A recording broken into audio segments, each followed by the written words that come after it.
เป็นบ้านที่ดังไฟอยู่หอน่ะโอ้ค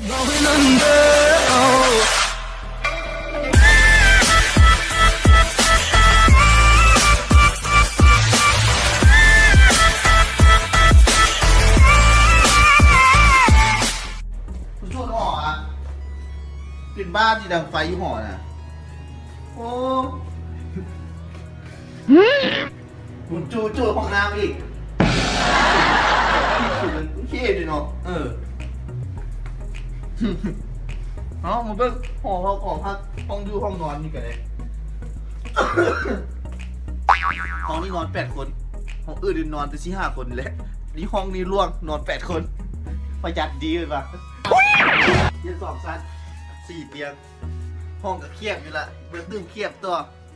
นี่มาเบิ่งคนตื่นสวยนะมาเบิ่งดูนี่นะเนี่ยเวรซ้ำหมอมืดทุกคนนอนตื่นสวยห้องดิมันไม่ใช่ละ ต่อไปอันนี้เก็บไปก่อน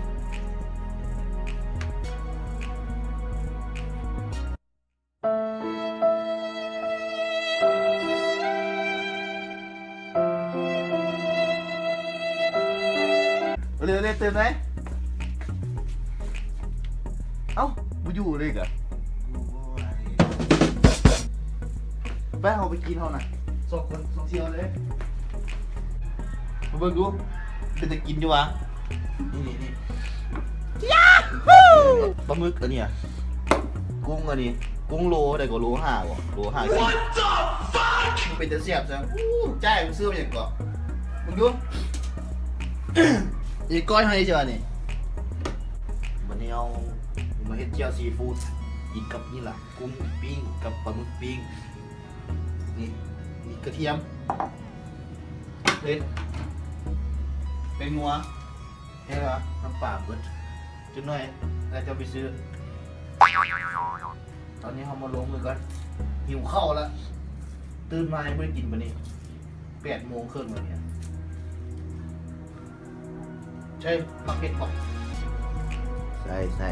ปักเผ็ดก่อนใส่ไปหลายๆสักใจเลยสักใจเลยนะนี่นะ1 เซนขี่หัวผู้ชายลงสักใจรถสักใจเลยนะเทียมกันใส่หัวเลยเป็นอย่างหัวเป็นอย่างวะเรือมีจริงเป็นงัวเนี่ยมีวนไปหลายๆผมจะค่อยรุ่นพอละน้ำตาลจ้ะผู้ชายที่ใส่น้อยนึงติงเวียนเลย พอละอันนี้เดืองนี่เก่งกว่าเดืองเนาะ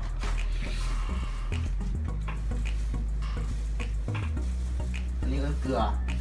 ก็โอ้โหเละตุเละ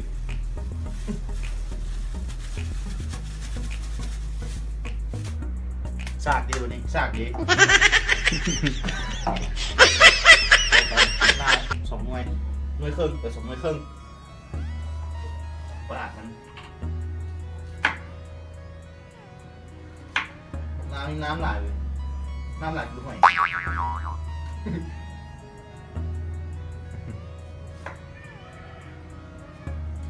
วาดเข้าไป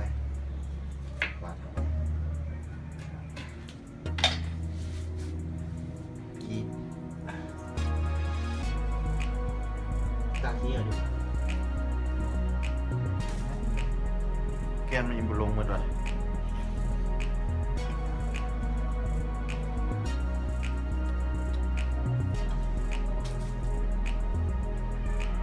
พอแล้วมันเดินไป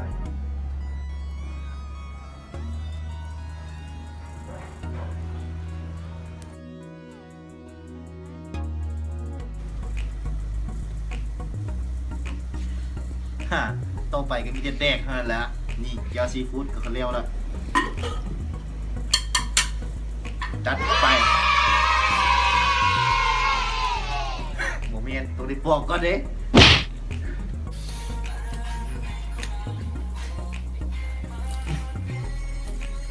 ฮอนเลยสีเสียบอยู่เดี๋ยวซีฟู้ดเน้นๆเกือบมันรส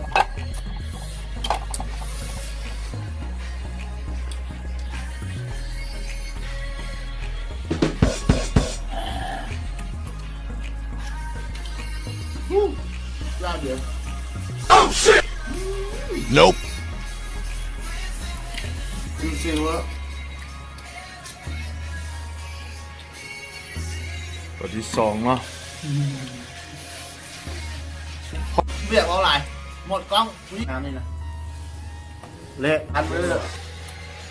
ก็สบายดีแล้วโอเล่แล้วเรียกคนนั้นกินแบบซิวๆอะมีหลังห้องเลย หอยกรอกหอยเกือบสลอกสลิดครบทุกอย่างเอาจากตัวหนึ่งดูกินเป็นตัวเลยไม่ต้องแกะ บรรยากาศบรรยากาศแบบกินกุ้งก็มาห้องกับเกลือเม่น เกือบไม่เห็น ๆเข้ากันเนาะเข้ากันสุดยอดเลยแบบนี่คือกุ้งสดๆเนาะแต่สุกแล้ว ใช่ป่ะ อ๋อ แบบโบแกะนะใช่ป่ะ สุดยอด เห็ดแล้วให้ปลาหมึกแล้วงับมันงับ หมูขับโต คือมะกล้วยงับ ๆอ้าวลิ้นเดียวด้วยนะ ลิ้นมะกล้วยจะไหนความรู้สึกจังไหน เอาควันฟันหัวกับว่าลูก นอกกันเหรอ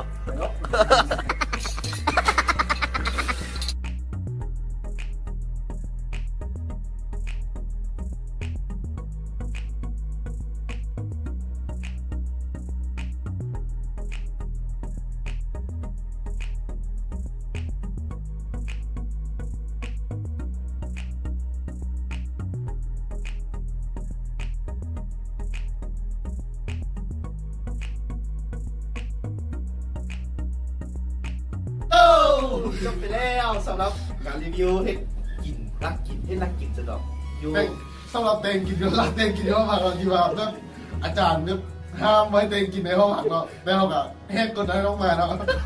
เขียนเขียนเขียน เดี๋ยวเดี๋ยวแค่ลูกเดียวว่าคลิปนี้ก็เป็นคลิปทำยิดแล้วก็ให้ไอ้น้องแล้วก็ครูมาทุกคนเนาะกดไลค์กดแชร์และสับสไครต์ให้พวกเราทีมซ่องเยอะเยอะกับซ่องเอ็มซ่าเซนเอาเยอะเยอะเยอะเยอะอะไรก็แชร์ให้ซ่องเยอะเยอะก็ไลค์ก็แชร์เอ้ย โยโย่